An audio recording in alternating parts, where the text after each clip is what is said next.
Bonjour à tous, aujourd'hui on se retrouve dans une nouvelle vidéo pour parler du droit des obligations qui est la base commune de tout le droit privé. Car, entre les personnes juridiques, directement ou à travers les biens existe tout un réseau d'obligations. Chaque jour, à chaque instant, on crée des obligations parce qu'on passe des contrats. Par exemple, les achats quotidiens. On va évoquer ensemble la notion d'une obligation et on va traiter ensuite ses caractères principaux. Qu'est-ce qu'on entend par une obligation? Le mot obligation revêt plusieurs sens. Dans un sens général, il est synonyme de devoir imposé par la société, par la religion, par la vie mondaine.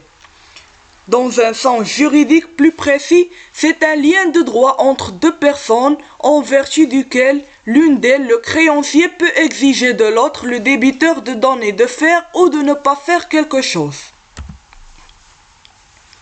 Parmi les caractères de l'obligation, on peut dire que l'obligation est un droit contre une personne par opposition au droit réel. C'est-à-dire que l'obligation est un droit personnel, droit de créance qui relie deux personnes sur une chose. Exemple, un contrat de bail. L'obligation se distingue du droit réel par sa composition tripartite, créancier, débiteur et prestation. Contrairement aux droits réels qui sont en nombre limité, les obligations sont illimitées, c'est-à-dire que les parties au contrat peuvent convenir de toutes sortes de conventions sans limite.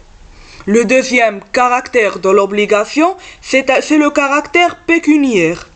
L'obligation civile a un caractère patrimonial, en ce sens qu'elle est évaluable en argent, qu'elle a une valeur et qu'à ce titre elle constitue un élément actif ou passif du patrimoine du créancier et du débiteur. L'obligation est coercitive, c'est-à-dire l'obligation est assortie d'un pouvoir de contrainte, contrairement aux obligations naturelles qui ne sont pas juridiquement obligatoires, sauf exception. C'est l'obligation alimentaire entre enfants et parents. L'obligation juridique est une obligation assortie d'une sanction.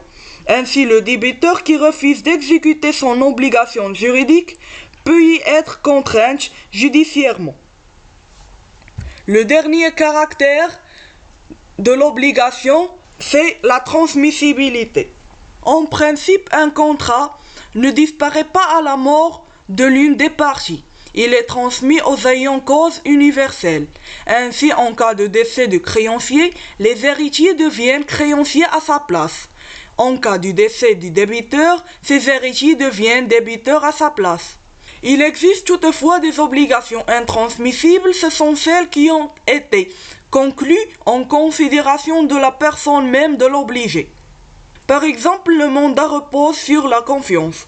Si le mandataire décède, ces obligations ne passent pas à ses héritiers. En bref, peut-on dire que l'obligation a 4 caractères principaux. Une obligation, c'est un droit personnel. Elle est assortie d'une sanction. L'obligation est transmissible. L'obligation a un caractère patrimonial. Fin de cette vidéo, on se retrouve la vidéo prochaine au même endroit.